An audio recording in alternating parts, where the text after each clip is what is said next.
26 јануари, понеделник, 24 анализа. Добро вечер. Македонските транспортери денеска започнаа со протести, односно форма на блокади на граничните премини поради новите правила на Европската Унија за престој на транспортерите во Шенген зоната. Не дели еден ден ако го исклучиме овој кој веќе е на истек до синдикалните протести најавени за среда, клучно барање минимална плата од 600 евра. Ова се клучните два економски настани со кои стартуваше оваа работна недела, последна за овој прв месец од оваа календарска година. Ова ќе бидат и темите на вечерашната 24 анализа со соговорници од сите засегнати страни. Одам со најавата од мојата лева страна. Секогаш започнувам Маријан Ристевски, заменик министер за економија и труд. Добро вечер. Добро вечер. Представник од бизнес заедницата Ангел Димитров, председател на собрание на Организација на работодавачи. Добро вечер. Добро вечер. Мојата десна страна, представници на синдикалните организации Благојар Алповски, Конфедерација на слободни синдикати. Добро вечер. Добро вечер. И Слободан Трендафилов, Сојуз на синдикати на Македонија. Добра вечер. Добро вечер. Ке ми отстапите простор малку да прашам околу она што е вест на денот, барем во економска смисла на зборот. Ристевски, почнаа блокадите. Кажав денеска министерот за транспорт и врски ги кажа кои се нашите барања, кои веќе ги испорачавме до администрацијата во Брисел, да ни дадат некој адхок период, транзиционен период, да се зголемат деновите за престој на нашите транспортери, но тоа го испорачуваме сега. Дали веќе има некој аларм во Министерството за економија вклучено на оваа тема? Па да, секако ја пратиме ситуацијата, бидејќи ситуацијата навистина ќе се одрази на економската состојба и мора да ја пратиме нејасни, да речам, покрај транспорт и врски, но од засегнатите министерства и нормално владата. Сметам дека ќе најдат на разбирање од страна на европските фактори, ќе се дозволи да и понатаму транспортните предпријатија функционираат во Шенген зоната, она како што било претходно, или да се даде одреден грейс период, бидејќи последиците ќе бидат големи, исклучиво ќе возат, како што кажа и министерот, странски компании, тоа ќе го зголеми транспортните трошоци, превозот, поголеми трошоци за самиот производ кој се вкалкулира во цената и директно ќе влијае во конкурентноста на цената на нашите производи кои што ги извезуваме во странство. Тоа не е добра работа, не е засегната само Македонија, целиот Западен Балкан, и мислам дека со заеднички сили, заедно делување во Брисел, дека ќе може нешто да се издействува, некој грейс период, трансформација на фирмите и така натаму, со цел да не имаме одредени поголеми загуби во економијата и стопанството. Знаете, новинарски многу теми апсолвираме, ги следиме работите, особено во економијата, особено еве јас како фах што ми е овој сегмент од работата во новинарството.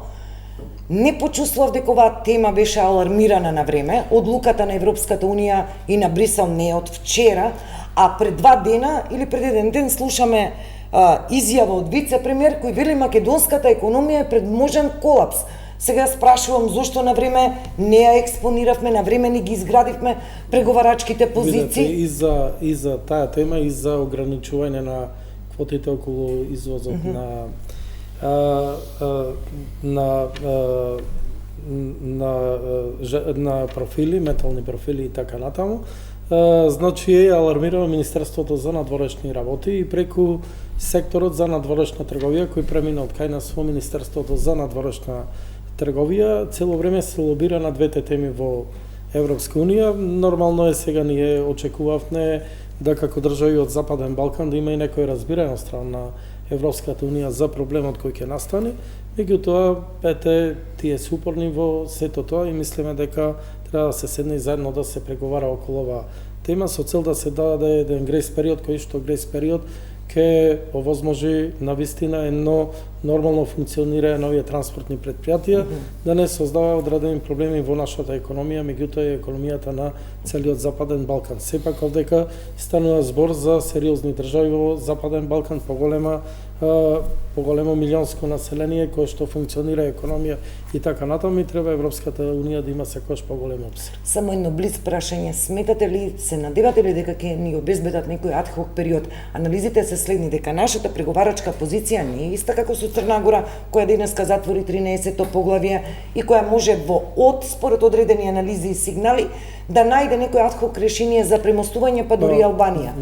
Не ни е иста позицијата на масата во Брисел, ама не сме ни на масата. Мораме да се надеваме, а ако не испадне од сето тоа ќе треба да правиме одреден други внатрешни преструктурирања во економијата. Имаме и план Б, не е секогаш план А, нормално.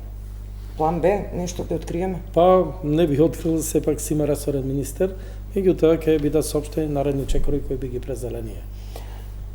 Ве изненади ли ова како вообичаено во јануари што не изненадува снегот по улиците, па се бориме цел еден ден и цела една ноќ со снегот и чекаме сонце да изгледа не спаси? Ја би бил многу поддиректен, значи ова не е прво изненадување од Европската унија што го доживуваме и мислам дека европските бюрократи се највиновни и недоволно информирани кога ја донесувала оваа директива. Значи, вие спомнавте дали може сега странските транспортери да ја преземат работата што нашите транспортери ја врше. Нема шанси тоа да го направат.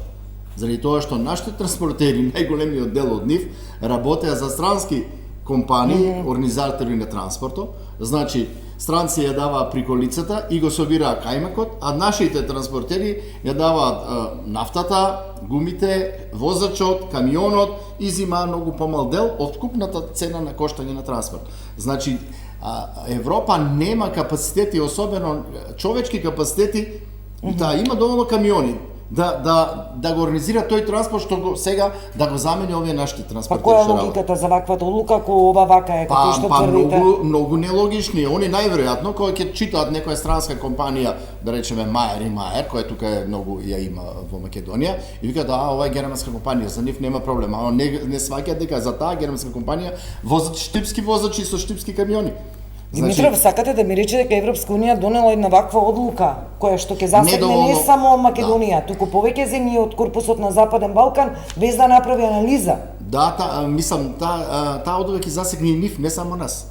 Ако јас не можам да ги испорачам моите производи, значи страницо не може да ги испорача неговите купувачи, и тој ќе има проблем. Јас не може да добијам репроматеријал, мојата фабрика ќе застане. Ке не може да работи, јас ќе имам проблем. Кој е решението? Заменикот вели имаме план Б сепак. Мора сега да се врши голем притисок на Европската унија да сватат дека тие луѓе работат за странски компании, не работат за македонски компании. Тие формално се вработени во, да речеме, Градовјанка во Штип, но тој работи за Мајер за Германија. Нема дали сега треба да ги убедуваме или требаше дека не може да важат овие одредби затоа што тој човекот е можеби 2/3 надвор, а 1/3 од деновите дома. И невозможно е тоа да го сопрете и да ја ограничите на нив колку беше пола од времето да биде во Македонија. Нема шанси. Значи тоа е проблем, мислам, ако не се заземе друг став за нив, да не се третираат као обични, да речеме, туристи, и као обични граѓани, тогаш ќе има голем проблем и за нив и за нас. Да скратиме повеќе, е направено како бирократско решение од страна на Европската унија, отколку логично. Ама тоа бирократско решение нам ќе не кошта извоз, увоз, трговски дефицит, биланс, да не речам стабилност на курс на денар преку влез на девизи. Така, ама јас кажав дека не е прв пат Европската унија да си пука самата во нога. Ама не, во последици ние ќе имаме моето прашање. Затоа што нас не засега, па ние се нервираме, но во суштина европските бюрократи досега многу пати направиле вакви недоволно анализирани одлуки и кои после тоа прашањето дали ќе ни отстапат некои простови и ќе ни дадат тоа. Колку време ќе помине и колку штети ќе има, а иначе верувам дека ќе отстапат.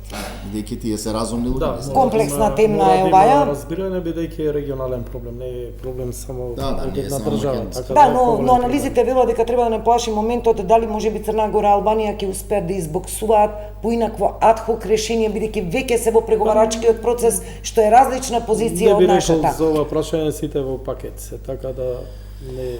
Ќе видиме, ќе ја следиме Ние разврската, досега, само ова да го спомнем, ние досега имавме такви проблеми, но не заради престојот на возачи, туку ради чекањето на граници, процедури, царински и така натаму, па многу наши транспортери регистрираа фирма во Софија, да речеме, во Бугарија, и као бугарски транспортери функционира. Сега може да се случи исто така за тој процес да се убрза, што е штета на нашата држава. Бидејќи наместо овде да плаќаат даноци и придоници, тие ќе плаќаат во Бугарија. Се разбира, за тоа говориме за последиците. Поентата во моето прашање беше дали сите овие работи требаше понавреме да ги афирмираме, поагресивно да ги испреговараме, да се обидеме, бидејќи некако како од ведро небо сега говориме дека не ублажено, туку дека македонската економија може да се соочи со колапс, што е страшна конструкција, страшно предупредување, нели, за сите. Кога би биле таму на таа маса и ние да учествуваме во преговорите и ние да учествуваме во стварање на тие директиви, би било друга приказна. Но ние сме надвор. Ние ги знаеме проблемите откако ќе дојдат. Оваа тема е комплексна, ќе ја следиме секако, ќе видиме кои се позициите на владата, на транспортерите, да видиме, да се надеваме дека нешто од Брисел можеби ќе направи некој транзиционен период за земјиве за кои што важат новите правила. Може да почнем со Трендафилов, ама едно прашање, зошто не се поздравивте пред да влеземе во емисијата Ралтовски? Благоја и Слободан Трендафилов. Синдикалци сте двајцата. Шината доволно зборува. Толку? Да, некогаш молкот е погласен од зборовите. Трендафилов, среда протести, малку ме изненади тајмингот во 5 попладне. Прво тоа да го речистиме зошто. Во среда работниците излегуваат на протест затоа што владата и работодачите не се договорија до 31.12 да ги зголемат работничките плати. И резултатот на таквото недоговарање или таквиот игнорантски однос кон работниците резултира со тоа што работниците излегуваат на улица. Сојуз на синдикатите на Македонија протестирал во недела, протестирал и на празник, протестирал и во работно време. Одлучивме дека е потребно да се даде шанса на најголем број на работници кои би се приклучиле на големиот работнички протест, затоа што според нашите информации некаде околу 80% од нив завршуваат со своите работни врски помеѓу 16 и 16:30. Кога ќе заминуваат дома од работа, може да не се приклучат на протестот или ако завршат порано па да дојдат на протестот, меѓутоа ќе бидат слободни. Ќе нема изговор затоа што во минатото слушавме изговори, па кај најдовте на пладне, ние сме на работа, не можеме да искористиме паузата, па кај најдовте во неработен ден, тој не е единствен да можеме да одмориме. Или пак на празник, 1 мај и слично. Сметавме дека можноста да излезат голем број на работници на овој работнички протест е токму во време кога сите тие се слободни. Главно барање 600 евра минимална плата. Главното барање е зголемување на работничките плати за најмалку 6000 денари или за најмалку 100 евра преку зголемување на минималната плата на 600 евра. Ова барање произлезе од анкетата која спроведа се само во месец декември, каде што работниците јасно и гласно ни ставија до знаење нас дека потребно е да бараме поголемо зголемување на минималната плата, затоа што инфлацијата, реалниот пораст на трошоците за живот, се поголемата сиромаштија кај работниците ги притиска да не може да врзат крај со крај во месецот, особено овој месец јануари кога е најдолг и најтежок. А за економската димензија на ова барање, секако за тука сме, ќе отвориме дискусијата. Благоја, едноставно прашање, дали разговаравте за протестот и дали ќе дадете поддршка, кога велам поддршка, не декларативна, секако туку со вашето членство, да излезете и синдикалците, вашите колеги, како да речам, од синдикатот да ги поддржите? Разговараме натре во Конфедерацијата на слободни синдикати и утре попладне имаме извршен одбор на кој што повторно ќе разговараме и да сумираме какви се нашите информации или барања од нашето членство натре. Пошто е исто тоа, глобален синдикат, треба да се сондираат сите синдикални организации и сите грански синдикати. Но прашањето е риторичко. Нема работник во Македонија кој што ќе рече не сака поголема минимална плата или поголема плата. Но сето ова прашање има и суштина и вистина.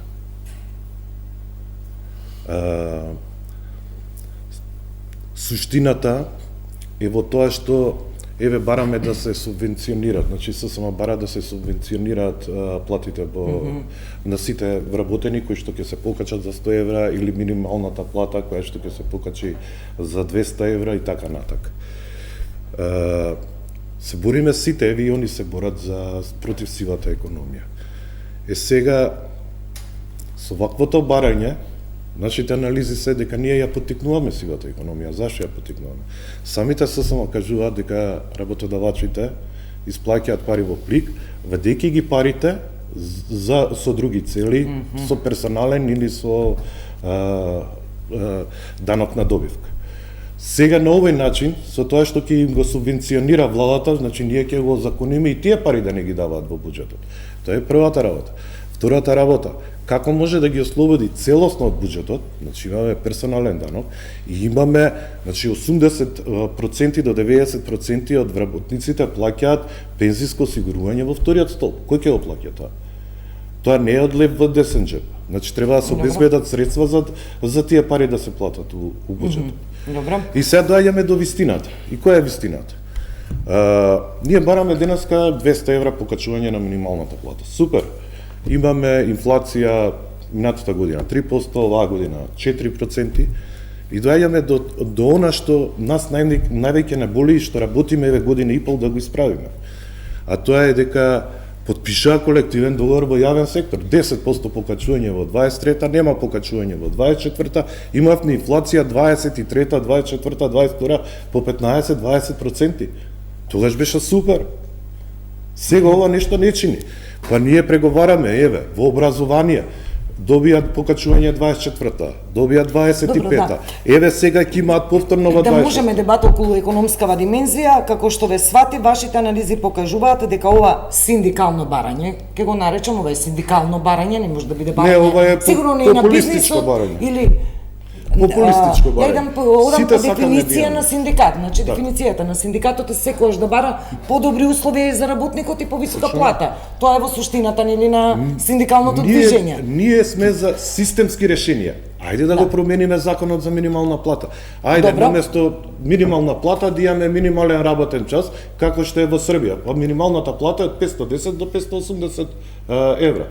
Кој месец колку работни сати има? Ајде да го направиме и тоа. Дали сакате во овој дел, бидејќи не се разбира синдикално барање освен ако не сте КСС. Тоа е тоа. Не, добро, ова се аргументите на Конфедерацијата.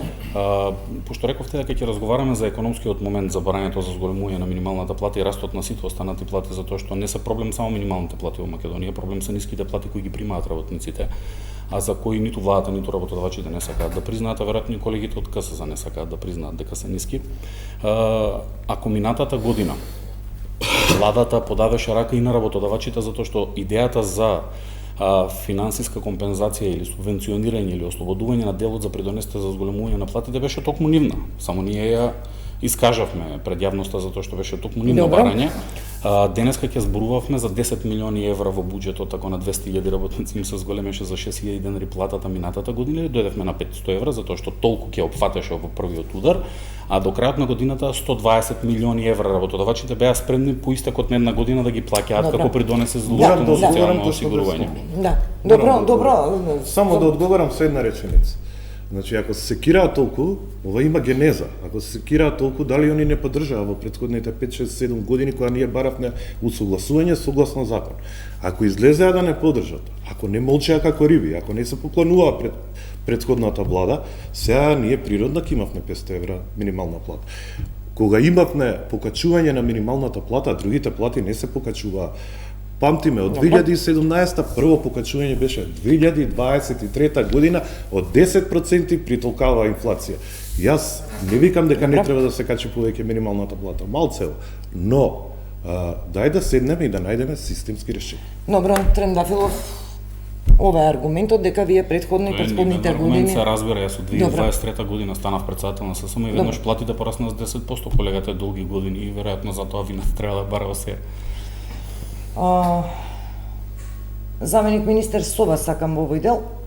Владата некако си се абстрахираше, си се амнестираше од оваа приказна, па рече, ако се договорат синдикатите и бизнис заедницата, ние поддржуваме се. Но не е баш така, бидејќи ова образложение Вака навиду може да држи декларативно, но механизмите, обврската за следење на економските текови во буџет, преку приливи од плати, преку субвенции, сепак е на владата.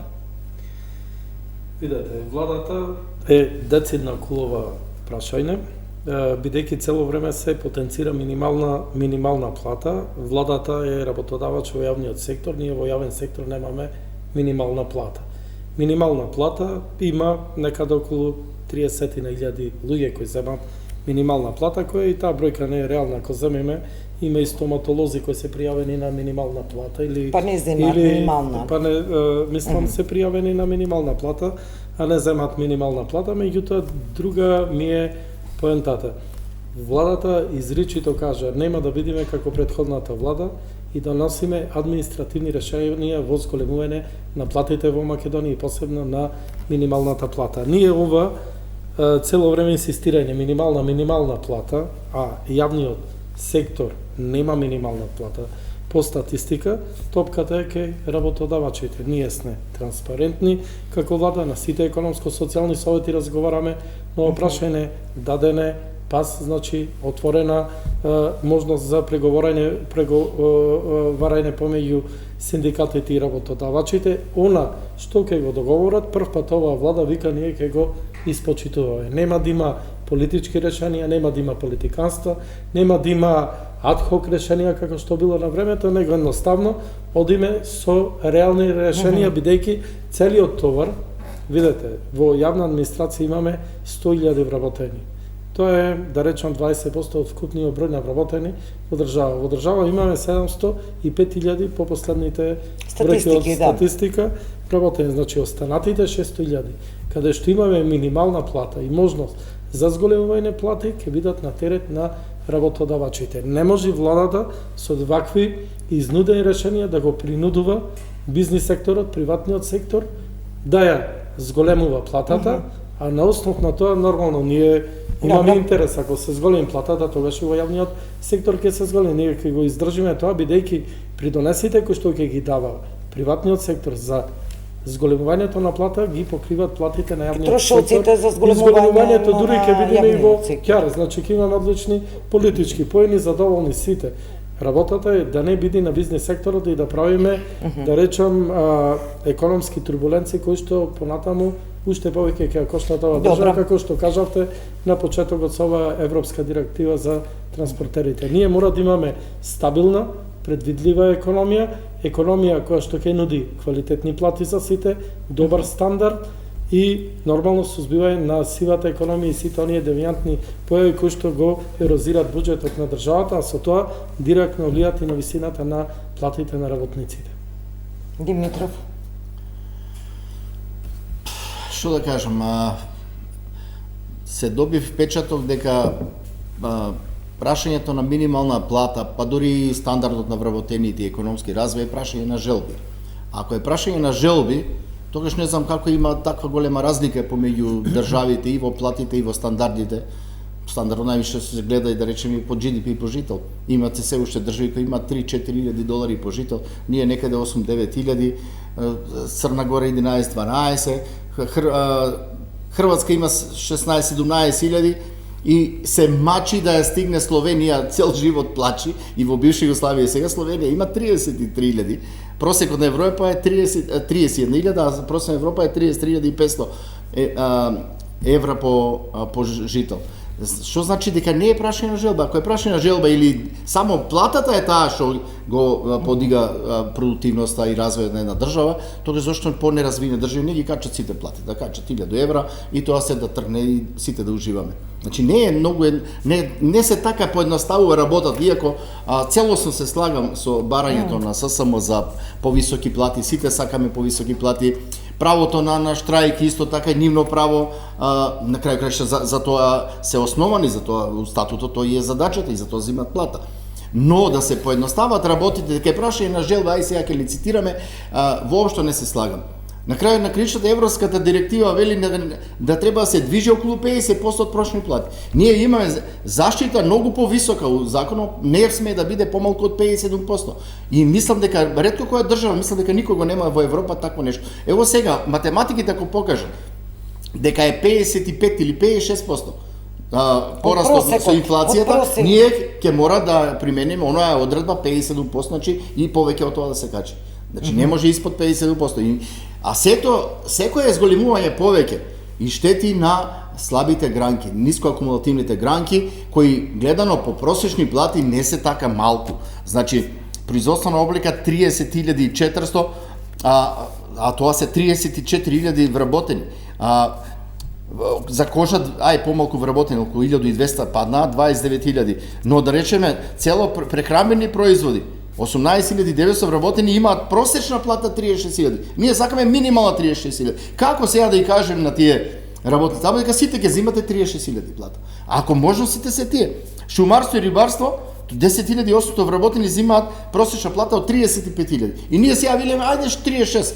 Тоа е обична желба, мислам. Ништо повеќе не е на база на принципи, на база на економски критериуми.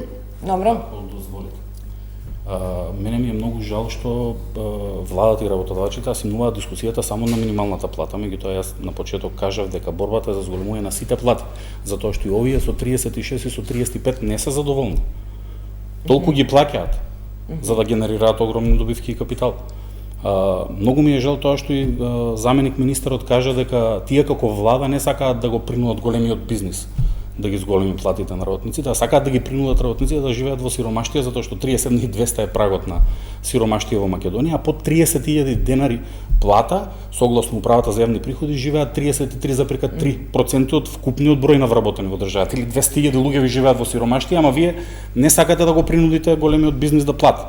Вие сакате да ги принудите овие да живеат во сиромаштија. И сега работодавачите, ако ги слушате, за нив секогаш тоа е желботека.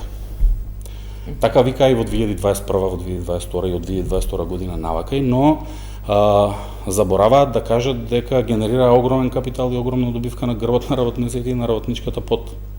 Од друга страна, пошто зборуваме за податоци, сум зборувал многу, не сакам да се повторувам, но еден податок кој не сме го споделиле досега е тоа што од кога новава влада не сака да ги принуди работодавачите да ги зголемат платите, вредноста на синдикалната кошница е зголемена за овие 2 години 9.500 денари. За 9.500 денари им се сиромашни гласачи, посиромашни. Или од кога се стапени на сила од месец јули за 6.500 денари, затоа е барањето да се зголемат сите плати на работниците 6.500, затоа што не се преживува повеќе.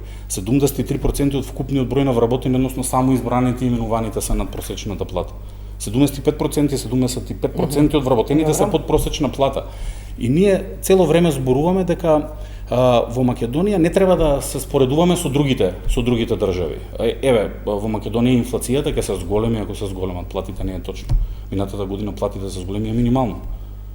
Во рамките на статистичка грешка беа зголемени платите минатата година. Инфлацијата ни е највисока во регионот. 4,1%. Само да довршам, во регионот владите покажаа добра волја и им помогнаа на работниците и ги зголемија минималните плати, следствено на тоа и сите останати плати поимаат пониска инфлација, пониски цени во супермаркетите и така натака. Мислам дека треба да излеземе малку од онаа комфорна котска зона, како сакаме да ја кажеме, и дека ќе имаме само изговори, ама работниците не живеат ниту од политика, ниту од политиканство. Добро, и вистински сакам да Не може да си таа регидата во исто време. Тоа реторика од ССМ и господинот Трендафилов ја слушам повеќе од една година. Почна да лицитира 450 евра минимална плата, па 500 евра, дојдовме до 600 евра. А никој не е објаснето пред јавноста и на кои параметри се базира ова зголемување на плата. Мислам дека да беа вака гласни со минатата влада, кога имавме 10% зголемување на платите и зголемување исклучиво на минимална плата, кога другите плати остануваа исти и добивавме на уравноловка на минимална плата со другите вработени, и кога имавме многу поголема инфлација, уништување на животниот стандард и куповната моќ, инфлација имавме од 15 и 20%, Вие не реагиравте тогаш. Гледаме сега. Сестра, не реагиравте онака млако и бледо. Само да ви кажам, сега кога имаме стабилизирање на економијата, инфлацијата е доведена на 4%. Имаме предвидување наредна година 2,5 до 3%. Имаме закон за минимална плата и формула за пресметување на која вие сте се подпишале лично како се само да ви кажам, се дозволете да ви одговорам.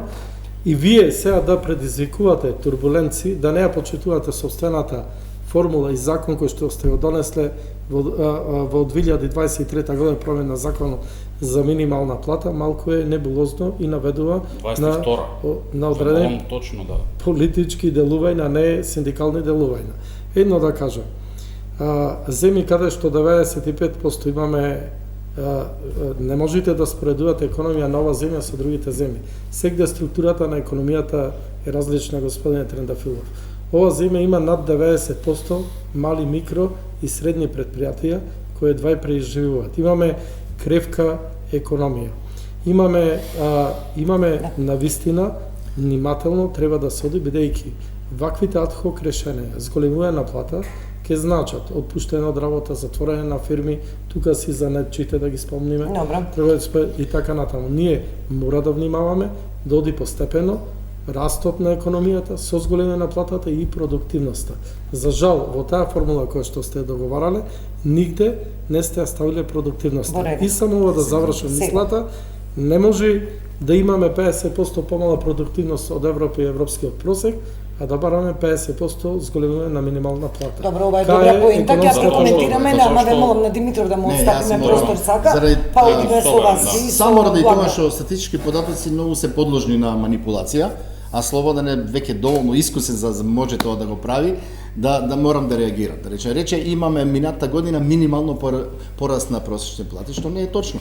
Да речеме има над 9% пораст на плати во услови кои има инфлација од 4,2%. Значи платите растеле повеќе од тоа. Да не зборуваме колку пораснал GDP, некаде 3,2 или така нешто, а платите 9, значи пораснале повеќе и од просекот и од растот на продуктивност. Димитров, јас овде ќе влезам сега во збор за каков пораз зборуваме, на просечна плата? Да, на просечна. Кој мери просечна плата сега? Просечна и средна плата? Ама сакам да речам, во просечната плата влегува и тој со највисоката и тој со најниската, дали отсликува реалната состојба за висината на платите на ниво на државата? Ако сакаме да ја отсликуваме реалната состојба, јас да сам на местото да речеме сега на синдикатот, ќе речам, јас инсистирам на место просечна плата да стане пондерирана средна плата. Значи пондерираната плата е плата која е најблиско до сите. Значи пола од вработени земат под неа, пола земат над неа. И тогаш фактички таа е пореална, ама тие тоа не го бараат. Тие си бараат само колку што сакат. Инаку не може да споредиш речем минимална плата од Црна Гора и у Македонија, која придонесите на 100 динара у Црна Гора се 18 денари, кај нас се 50 денари. Значи, бидејќи тие имаат ослободување даношно до 700 евра. 700 евра е 1,5, 1,5 минимална плата, не плаќаат персонален данок, не плаќаат воопшто здравство, го плаќаат од буџетот. И сега вие да манипулирате со тие бројки или да кажете вака, крупниот капитал кој има огромни профити, не сака да ја зголеми платата. Крупниот капитал баш му е гајле за овие компании што ги читам, околу 70.000 вработени кои немаат леп да јадат. Димитров, јас повторно ќе ви опонирам како новинар, кој долги години ги следи овие работи. Ама јас баш поради тоа се за овие придонеси што ги кажувате, ние работниците ли треба да пресметуваме и да креираме политики како државата да ги наплаќи, дали треба од субвенции да субвенционира? Кој треба за тој систем да се грижи? Тој што го плаќаме ние, а тоа е владеач, која и да е власт зборува. Па вие сведочите како бизнес на задолжување на кредити и на сето тоа. Што може со декрет владата да ги сопре на една сите вработување на црно? Јас ве прашувам вас, дали вие мислите 3 децении разговараме оваа дебата? Која влада посегна по суштински структурни реформи за да нашите газди не плаќаат 80% од нашата плата да оди за придонеси наместо за подобар стандард на работникот? Што се смени суштински? Па видете, ова што имаме ние да речеме 27,8% GDP по жител во однос на Словенија, тоа е резултат на се ова вие сега што го зборувате. Значи, прво е доброто управување. Значи, владење на право, добри институции кои функционираат, што помалку работа на црно, голем извоз и увоз, значи големо производство, а ние сакаме да трошиме незаработени пари. Затоа, да речеме, го знам бројката 2005 година. Вкупниот долг на Македонија беше 2,8 милиарди. Сега се 14,5 милиарди. Значи, ние потрошиме толку многу пари, најголемиот дел за разни социјални стандарди, за сите години, па затоа кажам сите години. Сакаме да трошиме туѓа акумулација, ги оставаме кредитите и долговите на нашите внуци и ние цело време се бориме за зголемување на стандарди, уште повеќе да трошиме. Знаете ли што значи зголемена потрошувачка, а да не вложуваш во капитал? Тоа значи си ја јадеш идниот твој развој. Затоа што е докажано економски. Државите кои имаат денеска најголеми стандард, само тоа да кажам, имале во минатото највише вложување во опрема, во капитал, во знаење. Добро. Се извинувам, само кратко за да ги чекат ни економско-социјален совет. Не мора ни промена на закон ни формула. Ти можат едноставно да се договорат преку потпишување на општ колективен договор во приватен сектор. Тоа е што може да се договора за зголемување на сите плати. Од кои причини нема права тоа, треба да и прашате синдикатите. 20 години немаат потпишано нов колективен договор во приватен сектор. Еве ги прашуваме синдикатите. Еве има можност да го направат. Тоа го немаат направено. Која е причината, како мислите? Ако има колегата нешто стално вие не ставате во пакет, него ние едноставно сме транспарентни и велиме договорете се меѓу вас, ние ќе ви испочитуваме. До сега ни една влада тоа го нема направено. Добро. Едноставно ви наметнувале административни решенија. Да, Рапулски. Имам да додадам дека треба Слободан да се договори. Прво збори ние 20-та, 21-та, 22-та, ама ја не сум бил тогаш, јас сум бил 23-та дојдов. Треба да се договори кога бил, кога не бил, пошто цел живот е таму. Шеф на кабинет беше таму, кога се смеа. Од 24-та година, од октомври месец, платите во јавниот сектор, почувајќи од образование, се зголемени 5, 7, 12 и сега ќе се зголемат најмалце 7,5 до 10% се преговара, тоа е преку 20%. Што за нив е мисломна именка тоа да го мисломна именка беше да го направат тоа во минатото. Истото е и во здравство, се зголемија 7, па се зголемија 5, сега ќе се зголемат пак 7. Повторно е тоа за година и пол 20% зголемување. Повторно за нив беше тоа мисломна именка да го направат во минатото. Направија обструкција во администрацијата. Еве, од 1 март почуваме и со зголемување. Линеарно плюс процентуално. И таму ќе биде на 20% во рок од година и пол.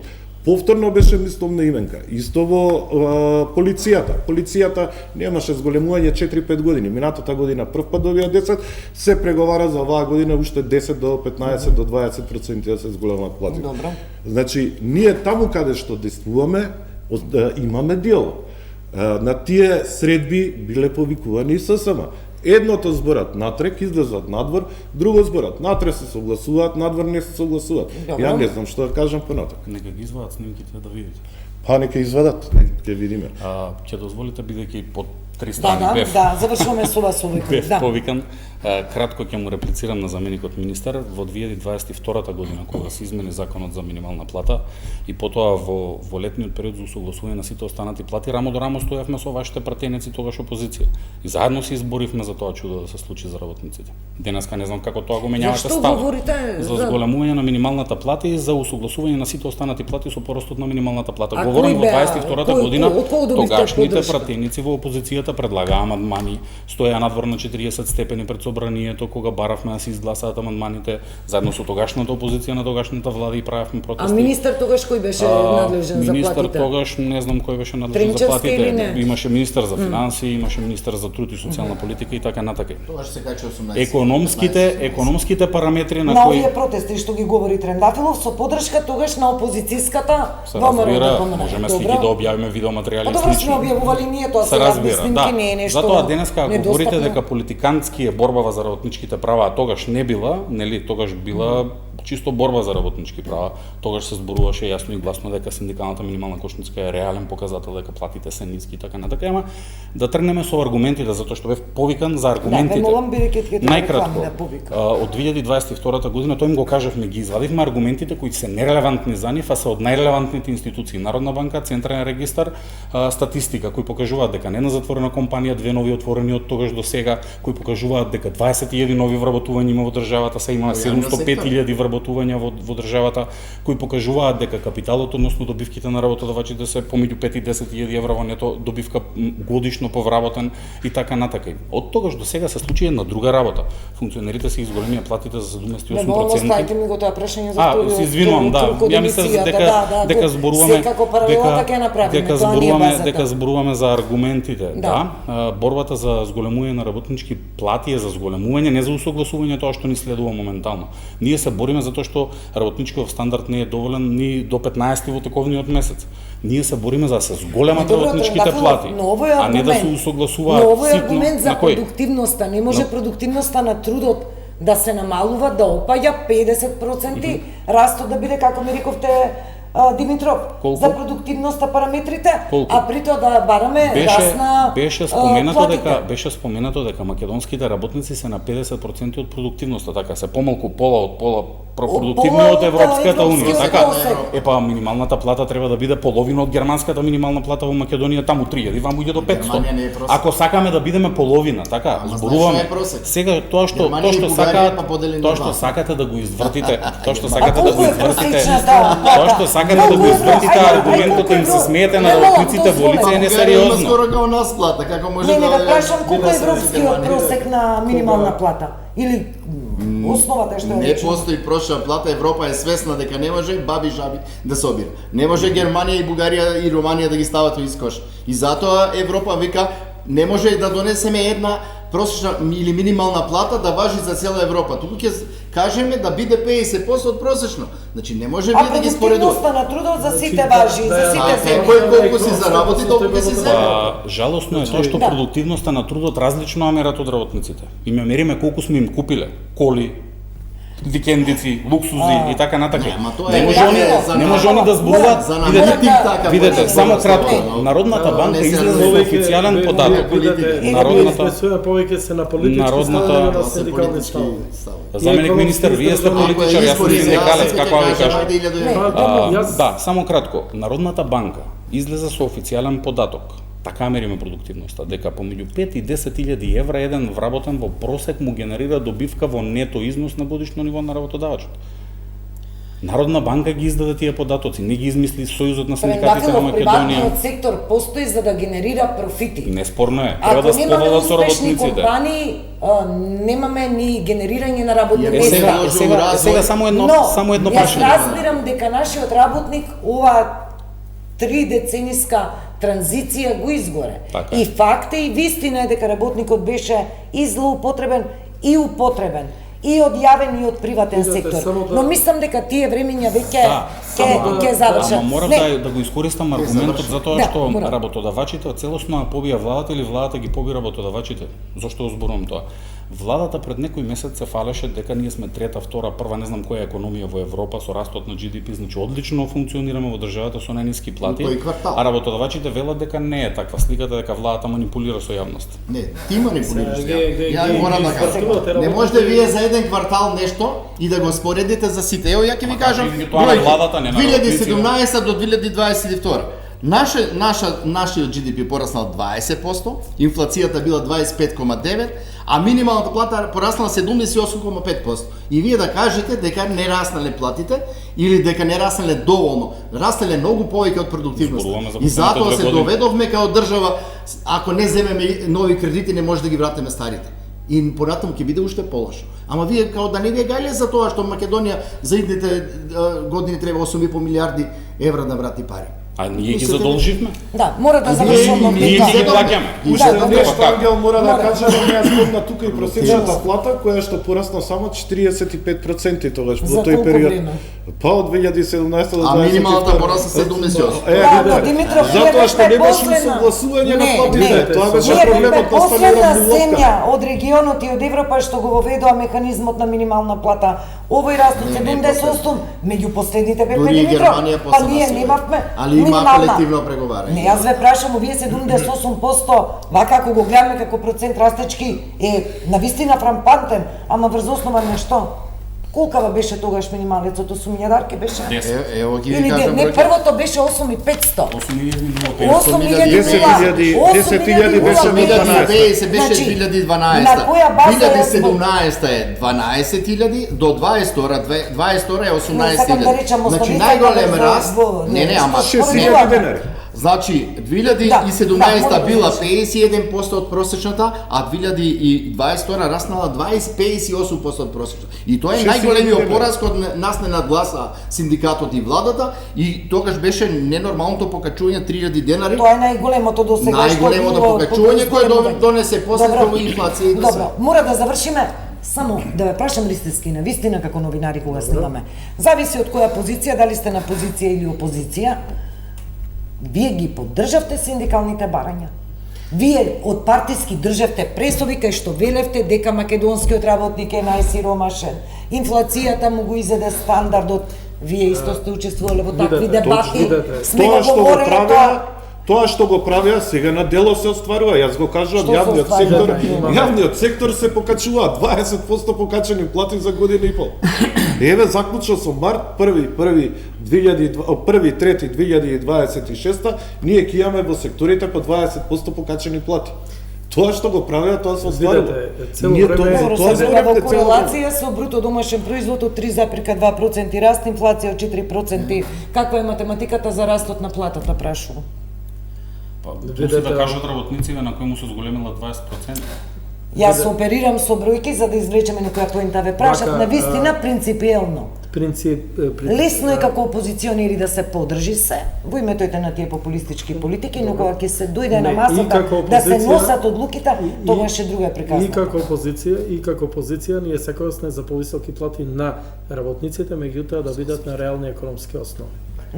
Без реални економски основи, без реални економски параметри, предизвикуваме други турбуленции економски во стопанство, од кои што започнати претходно пред 7-8 години се уште не можеме да излеземе. Зошто синдикатите не излегува да не пофалат кога исплативме плати, ете во јавниот сектор, бидејќи 90% од членството му е и јавен сектор, приватниот сектор и не е многу застапен или фиктивно членува таму.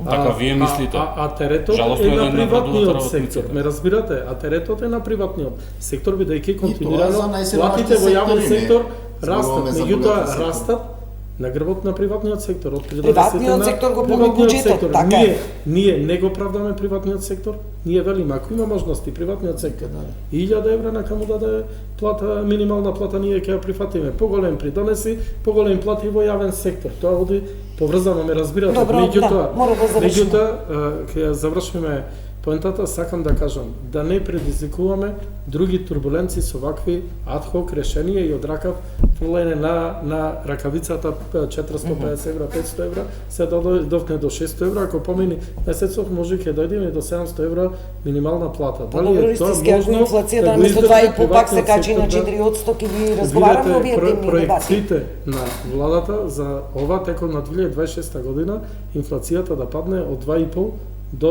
до 3%. Па и ланските беа 2,7, завршивме Ова со година 4,1. навистина имаме добри параметри и имаме добри Сигналите се добри, предвидувања сакате сигнали да да речете. да ја средиме, нормализираме инфлацијата и да ја направиме куповната моќ на граѓаните да биде поголема.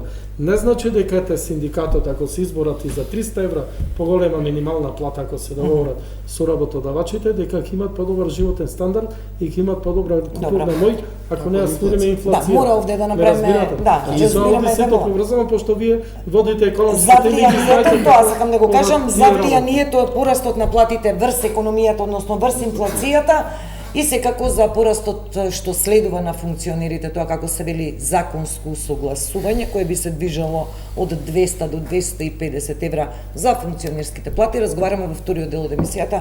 Реклами, кратка пауза и продолжуваме. Да, продолжуваме со вториот дел од емисијата. Ајде со представниците на синдикат ќе почнам. И за Трендафилов и за Ралповски истото прашање. Најатрактивни наслови се функционерските плати ќе се зголемат, додека платата на работникот од меѓу 1300, 1500, 1600 денари. И функционерите се во таа група на јавен сектор, избрани, именувани. Оперираме со некои податоци 200-250 евра, сега тоа дали е зголемување или усогласување што доаѓа во март, какви се анализите, Нешто би рекле тие, тоа е само почитување на законите во државата. Меѓутоа, почитувањето за едните значи мајка, почитувањето за другите маќа. Законот за избрани и именувани покрај уредбата која донесе владата минатата година за намалување на коефициентите на сложеност, предвидува просечна плата по коефициент за сложеност, тоа што одбиваат да им го дадат на вработените во јавниот сектор согласно општиот колективен договор за јавен сектор. Па затоа сега култура тужат 850 тужби има, ќе тужат и другите организации, незадоволството е огромно. Знаете како кога има за себе, а нема за другите. Тој закон предвидува дека имаат коефициент на сложеност кој се множи по просечната плата. Просечната плата сега ќе ја објават за неколку денови, за претходната година, и растот на просечната плата значи раст на нивните плати. Сега разликата е само во парите. Мала е цаката, ама многу пари. Нивните плати се зголемуваат затоа што најден функционер избран и именуван по коефициентот за сложеност почнува 95-98.000 денари платата, па некаде до 3.000 евра или до 500 евра, да речеме народски до 3.000 евра. Платата одма можете да претпоставите ако се просечната е председател од Ангела, ве спомена 9,5-10%, за 10% се зголемуваат нивните плати, или тоа е 15.000 денари. Од друга страна, кога ги слушате ноември, декември, еве го и јануари, дека само законското усогласување им следи на работниците, затоа што тоа е формула која е добра за работниците, а ова е добра за функционерите. Па добро, формула што сте прифатили вие како синдикат, нели? За усогласување, не и за зголемување, затоа ќе протестираме. Нивните плати се зголемуваат 15.000 денари, а на работниците 1.500. Им најавуваат 3 месеци дека уште 3 месеци само што не им се зголемила платата за 1.500 денари. Дури ја најавуваат помпезно како зголемување на минималната плата во месец март. Добро. Тие можат утре да почнат да ги намалуваат коефициентите. Револтот е огромен затоа што цела година не оставија со работодавачите, а потом работодавачите се исплашија како не напаѓаат, пошто на економско-социјалниот совет и преку вас милјумите користат можност да не напаѓаат за да ги одвратат работодавачите да се договорат. Не преговараа нити со работниците, нити еве со колеги од КСС, не знам дали преговарале за намалување на коефициентите, нити пак со работодавачите за нивните коефициенти и за нивната плата. Да, еве затоа го отвораме во прашање. 1080 избрани и именувани ќе добијат во просек 200-250 евра зголемување на нивната плата со февруарската плата. И сега ние како синдикати добро е, ќе почитуваме законите. Добро. И мислам сакаме оваа паралела да направиме. Ралповски, сметате ли дека треба да се интервенира и дека функционерите и владата ете да покаже некој однос и кон работникот освен кон бизнисот да посегне по промена на методологијата? Да, во интерес е и на инфлацијава што ја збориме, дека тој раст притиска врз инфлацијата, нели? Очекуваме да постапат исто како лани, но од друга страна ние никогаш не сме имале проблем со високите функционерски плати. Ако се трудиме да имаме плати во јавниот сектор, например на наставници, на советници и така натака, од 1000 евра, зашто да не бидат нивните плати поголеми? Треба да бидат поголеми. Не можеме да зборуваме дека треба да има министер или пратеник 60-70 и ние сите во јавниот сектор да земеме 60-70 000. Ако сакаме да ги покачуваме платите, треба и нивните плати да бидат покачени. Немаме проблем со тоа. Односот е, значи вие никој од јавен сектор нема проблем. Јас од приватен ние имаме во приватен. Така вие плати вака што ги зборувате за нас. А очекуваме дека ќе постапат како лани. Треба за да ја пратат пораката. Да пратат пораката. И тие да не придонесуваат кон растечката инфлација. Точно. Нели? Да. Димитров, често ги разговараме овие јазови. Впрочем и тоа е револтот, кога навистина ќе се напише еден таков наслов 1500 денари за работникот, а 250 евра за заменик директор во некое јавно предпријатие. Карикирам се, разбира. Видите, прво функционерите не се работници, они немаат договор за работа како што имаат работниците. Работници склучуваат договор за работа со работодавачот за кој се согласуваат со условите што и се нудат и на еден начин тоа е двостран договор кој двајцата го потпишале. Кај функционерите тука станува збор повеќе за политичко прашање отколку за економско прашање. Воопшто не, Димитров, и тоа е регулирано со закон како двостран договор државата со државата се договара колку ќе изнесува платите на функционерите. Функционерите повеќе имаат политичка одговорност за таквите работи, а не одговорност во соглас закон за работни односи. Закон за работни односи не важи за функционери. Но јас би кажал друго, да ние растеме 2 пати побрзо од просекот на Европска унија за следните 10 години, функционерите не овие плати 3 пати нека земат поголеми плати. Саќате? Значи, и они на еден начин нека бидат научнок. Ако створат добри услови за раст на оваа држава, ако намалат сивата економија, ако GDP да расте 2 пати побрзо од Европа, значи ние да можеме за следните 2-30 години барем да се доближиме до Европа, не е проблем за тие луѓе, колку се функционери што ќе земат повисоки плати. Проблемот дали ние сите се бориме као нешто да земеме, а никој не гледаме од како да го створиме тоа, од каде да земеме. Значи, пак ќе кажам, ние се споредуваме со развиените држави, а не ги гледаме нашите најголеми слабости. Значи, преска ја кажам, ево, мора да кажам ова, бидејќи мислам дека е удира у очи. Словенија има GDP од 67 милиарди, ние 15 милиарди. Значи, ајде, а они имаат малку повеќе жители, значи, ние имаме 8.590, ова е од 24-та, они 31.700, 27%. Но, ако ги гледате, да речеме, ево, долгото однос на БДП, и тие имат кредити. Тие имат дури 66%, ние имавме словенците, 66% од GDP, ние имаме 54%. А просечната стапка на раст колку има на GDP?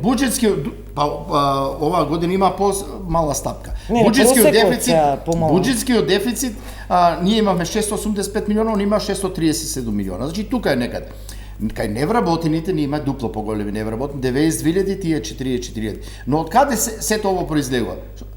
Ние има извод од 7 милиарди и 780 милиона, а тие имаат 72 милиарди и 900. Ние имаме само 10% однос на нивниот извоз.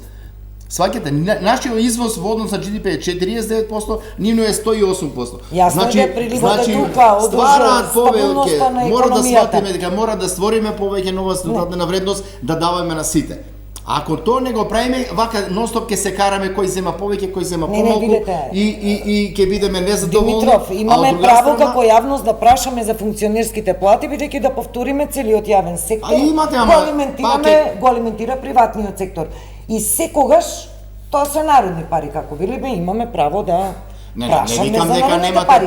Некако не го спомнавме терминот продуктивност во јавен сектор, например, има анализи за тоа. Кога ги спомнавме мене конкретно за овие функционерски плати. И за жал паѓа дури во овој период кога растеа просечните плати, падна нашата продуктивност. Има професор Маријан Петревски има една таква анализа направена за јавниот сектор и е навистина катастрофално лош. Затоа без реформи во администрација да направиме помала, ама по-професионална, способна администрација која навреме ќе ги врши услугите и за граѓаните и за нас, ние не можеме да одиме напред. Доброто владење е основа за нас. Така да, мора да се направи. За јавната администрација, дигитализацијата ќе представува клучено решение за зголемување на продуктивноста. Покрај добрите законски решенија, сузбивање на сива економија, даночната евазија да се намали фактура во ведување и така натаму, владата прави континуирани реформи со цел да зголеми продуктивноста во јавната администрација.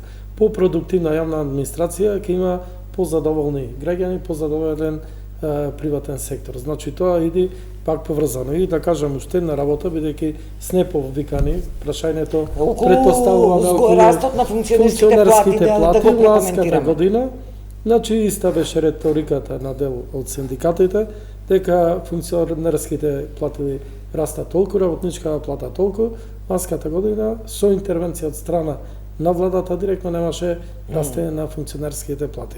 Се надевам дека тоа ќе биде оваа година. Ние ќе гледаме да и подобриме економските параметри во државата со цел да имаме позадоволни граѓани, подобар животен стандард. Еве, ќе кажам само неколку од параметрите кои се подобрени. Ја кажавте просечната плата, зголемена за 3000 денари, вклучувајќи ги и сите други плати, платите во јавна администрација. Да не ги набројувам се, здравство, образование, МВР и така натаму и други служби од јавниот сектор. Исто така исплатени се долгови во македонски шуми, македонски пошти, македонски железници, она што било трупано со години и не слушнавме пофалба за тоа. Имаме зголемување на вработеноста во Македонија, значи полнење на буџетот повеќе. Значи имаме 7000 нови вработени за само една година. Имаме пораст на бруто домашниот производ.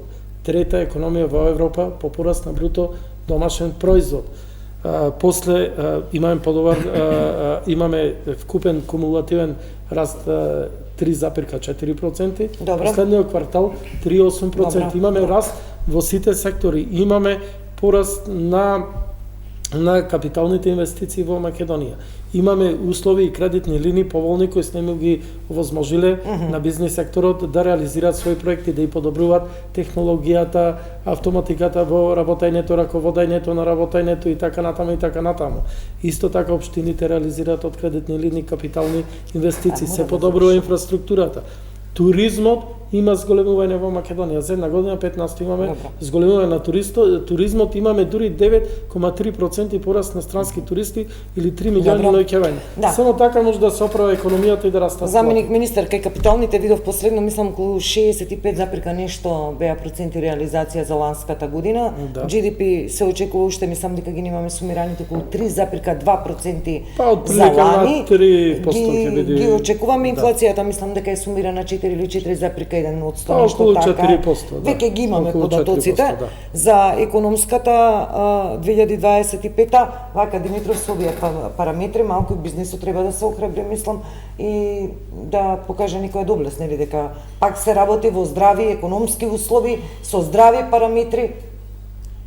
Па знаете, зависи за која дејност зборувате. Значи ние Македонија ако сакаме да го подобриме стандардот, мора да ја менуваме структурата на стопанството.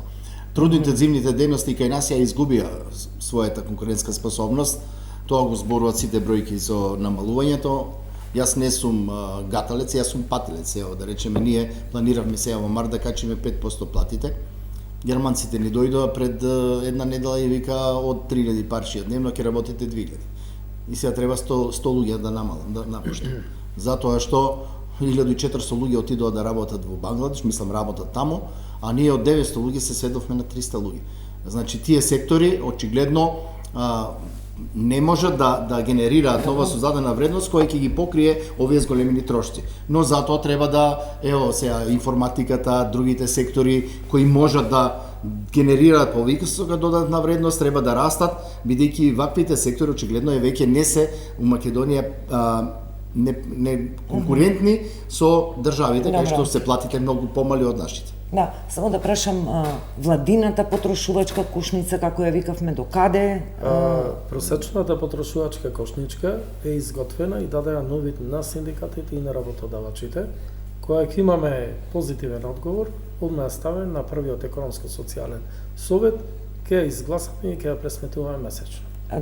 Дали е по принципот 3 члено, двочлено, самец, семејство? Не, ова е или за 4 члено семејство, а понатаму предвидуваме да пресметуваме и за повеќе детно семејство, за 3 члена семејство, за пензионери, за млади брачни парови и така натаму.